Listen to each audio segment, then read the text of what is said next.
রাতে শাশুড়িমা ঘরে ঢুকে হেসে বললেন, তোমাকে একটু চিন্তিত দেখাচ্ছে, কিছু হয়েছে নাকি? আমি তাড়াতাড়ি উত্তর দিলাম, না শাশুড়িমা, কিছু হয়নি, আমি ভালোই আছি।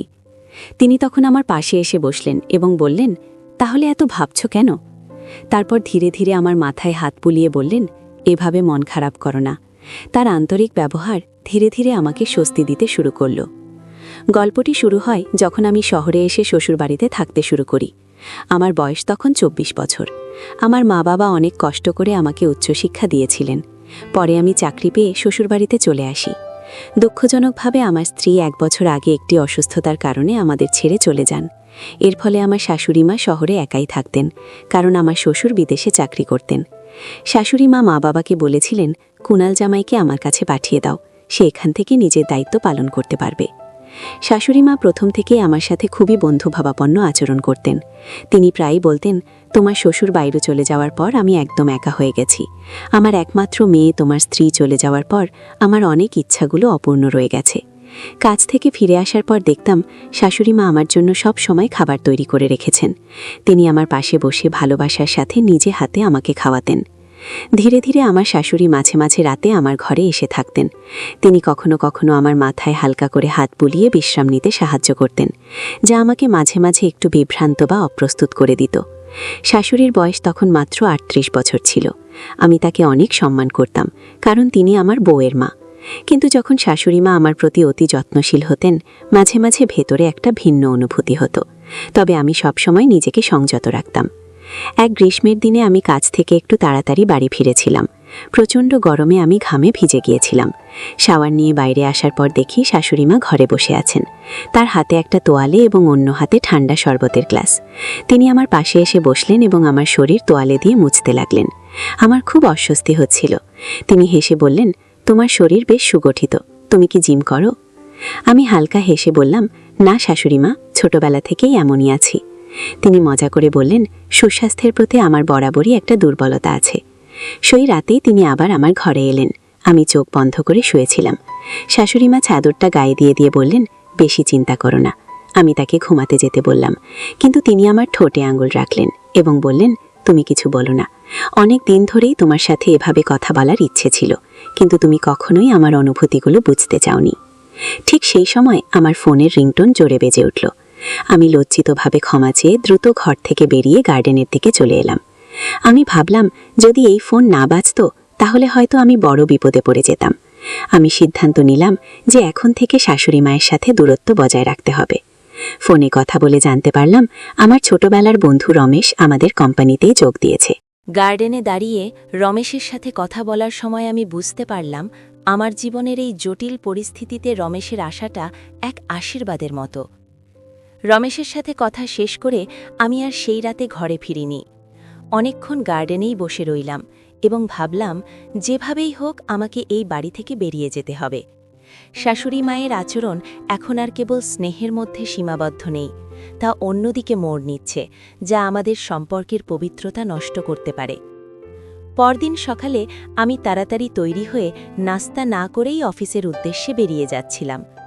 শাশুড়ি মা আমাকে বাধা দিয়ে বললেন, কুণাল, নাস্তা না করে কোথায় যাচ্ছ? আমি তোমার প্রিয় খাবার বানিয়েছি। আমি কোনো মতে উত্তর দিলাম, না মা, আজ অফিসে খুব জরুরি মিটিং আছে, দেরি হয়ে যাবে। আমি তার চোখের দিকে তাকাতে পারছিলাম না। অফিসে গিয়ে আমি রমেশের সাথে দেখা করলাম। রমেশকে সব কথা খুলে না বললেও আমি তাকে জানালাম যে আমি একটি থাকার জায়গা খুঁজছি। রমেশ অবাক হয়ে বলল, কেন? তুমি তো তোমার শ্বশুরবাড়িতে বেশ ভালোই ছিলে। আমি শুধু বললাম, কিছু ব্যক্তিগত কারণে আমার আলাদা থাকা প্রয়োজন। সেদিন অফিস থেকে ফিরতে অনেক দেরি করলাম। আমি চাচ্ছিলাম শাশুড়ি মা যেন ঘুমিয়ে পড়েন, কিন্তু বাড়ি ফিরে দেখলাম তিনি ড্রয়িং রুমে আমার জন্যই অপেক্ষা করছেন। আমাকে দেখেই তিনি বললেন, এত দেরি করলে যে? আমি তোমার জন্য অপেক্ষা করতে করতে দুশ্চিন্তা করছিলাম। তার কণ্ঠস্বরে এক অদ্ভুত মায়া ছিল, যা আমাকে অপরাধী বোধ করাচ্ছিল, আবার ভয়ও পাচ্ছিলাম। আমি সোজা নিজের ঘরে চলে যেতে চাইলে তিনি আমার হাত ধরলেন, বললেন, তুমি কি আমাকে এড়িয়ে চলছ? গতকাল ফোনের পর থেকে তুমি আর আমার সাথে ঠিকভাবে কথা বলনি। আমি শান্ত গলায় বললাম, মা, আমি আসলে খুব ক্লান্ত, আর আমি ভাবছি আমি এবার একটি আলাদা ফ্ল্যাট ভাড়া নেব। আমার কথা শুনে শাশুড়ি মায়ের মুখ ফ্যাকাশে হয়ে গেল। তিনি কাঁপা গলায় বললেন, কেন কুণাল, আমার এখানে কি তোমার কোনো কষ্ট হচ্ছে? আমি কি তোমাকে যথেষ্ট যত্ন করি না? আমি বললাম, যত্ন করেন বলেই তো সমস্যা মা। আপনার ভালোবাসা আর সম্মানের জায়গাটা আমি নষ্ট করতে চাই না। আপনি আমার মায়ের মতো, আর আমি চাই সেই সম্মানটাই বজায় থাকুক। শাশুড়িমা কিছুক্ষণ চুপ করে আমার দিকে তাকিয়ে রইলেন। তার চোখে জল চিকচিক করছিল। তিনি হয়তো বুঝতে পেরেছিলেন যে আমি তার ইঙ্গিতগুলো ধরে ফেলেছি। তিনি আর কিছু না বলে নিজের ঘরে চলে গেলেন। পরের কয়েকদিন আমাদের মধ্যে খুব একটা কথা হয়নি। আমি রমেশের সাহায্যে অফিসের কাছেই একটি ছোট ফ্ল্যাট খুঁজে নিলাম। যেদিন আমি বাড়ি ছেড়ে চলে যাচ্ছিলাম, শাশুড়িমা দরজায় এসে দাঁড়ালেন। তার হাতে একটি টিফিন বক্স ছিল। তিনি সেটি আমার হাতে দিয়ে বললেন, নিজের যত্ন নিও, সময় পেলে এসো। আমি তার পায়ে হাত দিয়ে প্রণাম করলাম এবং বেরিয়ে এলাম। বাড়ি থেকে বের হবার সময় মনে হলো বুক থেকে একটা বড় পাথর নেমে গেল। আমি জানতাম এই দূরত্ব বজায় রাখাটাই ছিল আমাদের দুজনের জন্য এবং আমাদের মৃত স্ত্রীর স্মৃতির প্রতি সঠিক সম্মান জানানোর একমাত্র পথ। নতুন ফ্ল্যাটে ওঠার প্রথম রাতটা ছিল অদ্ভুত রকমের নিস্তব্ধ। আসবাবপত্রহীন ঘরটায় নিজের পায়ের আওয়াজও যেন প্রতিধ্বনি হচ্ছিল। রমেশের দেওয়া কিছু পুরনো কার্পেট আর একটা ছোট টেবিলই এখন আমার সম্বল, কিন্তু এই নিঃসঙ্গতার মাঝেও আমি এক ধরনের মুক্তি অনুভব করছিলাম। কয়েকদিন পর অফিসে কাজের চাপ বাড়িয়ে দিলাম যাতে পুরনো কথা ভাবার সময় না পাই। রমেশ একদিন লাঞ্চ ব্রেকে এসে আমার কাঁধে হাত রাখল। রমেশ, নতুন জায়গায় মানিয়ে নিতে পারছিস তো কুণাল? মুখটা বেশ শুকনো দেখাচ্ছে। আমি, মানিয়ে নিচ্ছি রে, তবে সত্যি বলতে একা থাকাটা যতটা সহজ ভেবেছিলাম ততটা নয়, কিন্তু শান্তিতে আছি। শান্তি আসল। তবে তো শাশুড়ি মা কাল আমাকে ফোন করেছিলেন। আমি চমকে উঠলাম। রমেশের দিকে তাকাতেই সে বলল, উনি শুধু জানতে চাইলেন তুই ঠিকঠাক খাচ্ছিস কিনা, এর বেশি কিছু নয়। ওনার গলার স্বর খুব ভেঙে গিয়েছিল। সেদিন রাতে ব্যালকনি গিয়ে দাঁড়িয়ে কফি খাচ্ছিলাম। হঠাৎ ফোনটা বেজে উঠল। স্ক্রিনে মা লেখা দেখে বুকটা ধক করে উঠল। রিসিভ করতেই ওপাশ থেকে শুধু কান্নার শব্দ ভেসে এলো।